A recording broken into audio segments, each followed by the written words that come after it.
కార్తిక్, ఆ పాము నిన్ను చంపడానికే వచ్చింది. దాని టార్గెట్ నువ్వే. నిన్ను చంపందే అది చావదు. ఇక్కడ ఇంకో అన్ఎక్స్పెక్టెడ్ విషయం ఏంటంటే ఆ పాముని ఎవరో హిప్నటైజ్ చేశారు.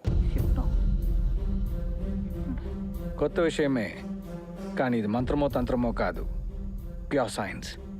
కానీ పావుని హిప్నటైజ్ చేయడం ఏంటి? Of course any living thing can be hypnotised. జీవం ఉన్న ప్రతి ప్రాణిని హిప్నటైజ్ చేయొచ్చు. మనుషుల్ని చేసినట్టు కాకుండా దానికి ఇంకో ప్రాసెస్ ఉంది. యానిమల్ మ్యాగ్నెటిజం ఆర్ హిప్నోథెరపీ అంటారు. బీబీసీ ఛానల్ వాళ్ళు రీసెంట్గా ఒక ప్రోగ్రామ్ దీని మీద చేశారు. ఆ వీడియో ఇది. టచ్ థెరపీ ద్వారా యానిమల్స్ని ఒక ట్రాన్స్లోకి తీసుకొచ్చి అది ట్రాన్స్లోకి వెళ్ళిన తర్వాత హిప్నటైజ్ చేసిన వాడి వాయిస్ని మాత్రమే అది ఫాలో అవుతుంది. సార్ ఇదంతా ప్రాక్టికల్గా పాసిబులా? ఇదేమి రాకెట్ సైన్సో ఏలియన్ స్టఫో కాదు, మన డైలీ లైఫ్లో చూస్తున్న విషయాలే.